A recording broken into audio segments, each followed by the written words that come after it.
Last week, MGN's Krishna Sam had interviewed Russian ambassador to Indonesia, Her Excellency Ambassador Lydmila Vorobieva, prior to the one-year anniversary of Russia's invasion of Ukraine. During the conversation, bilateral relation between Russia and Indonesia was among the issues that were discussed. And here is that third part of the interview, especially related to the two countries' bilateral ties.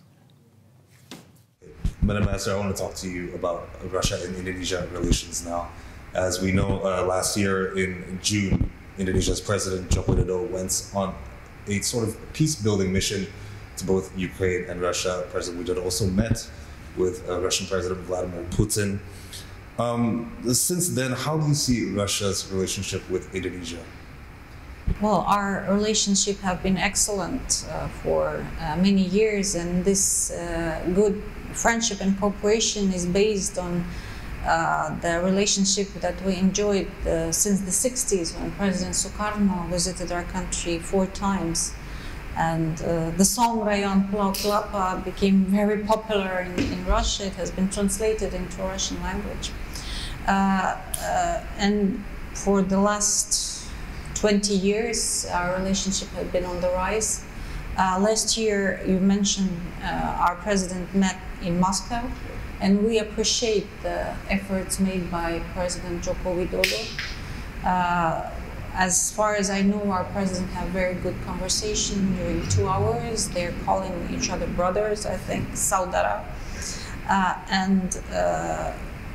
I think there's quite a good understanding between the two of them. Our president had the intention to come to join the G20 summit. Unfortunately, he was not able to do so because of the geopolitical situation. We hope, I don't confirm, but we hope that he can come this year.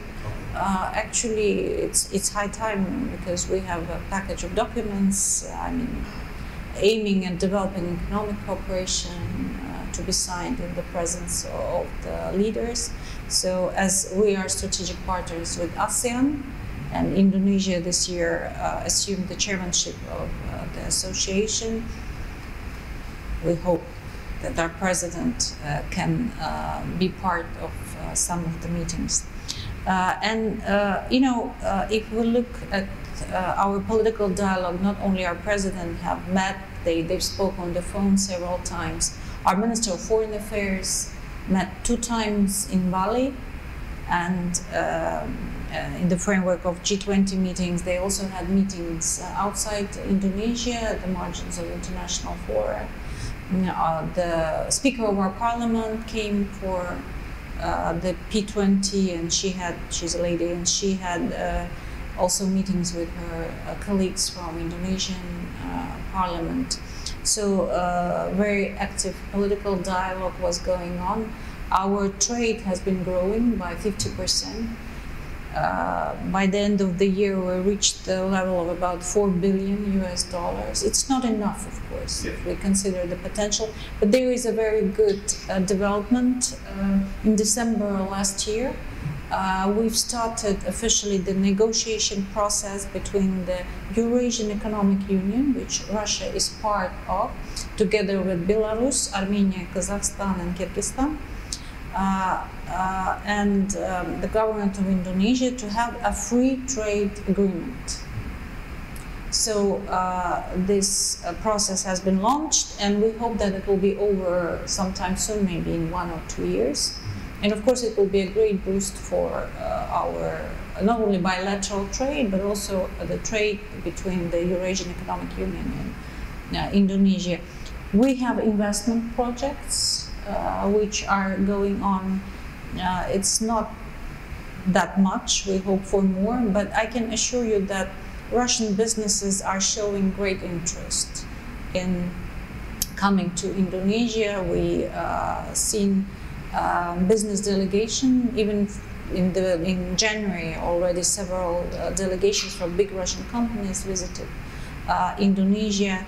We see a lot of interest from Russian universities to establish representations, or maybe even some kind of branches. Indonesia, we receive every week requests from universities in Russia, to establish partnerships with universities in Indonesia. We see increase of number of tourist arrivals to Bali, of course, from Russia. Of course, we haven't reached the level, the pre-COVID level, but last year we had around from 50 to 60,000 Russian tourists in Bali. So there are good developments. We can do much more, of course.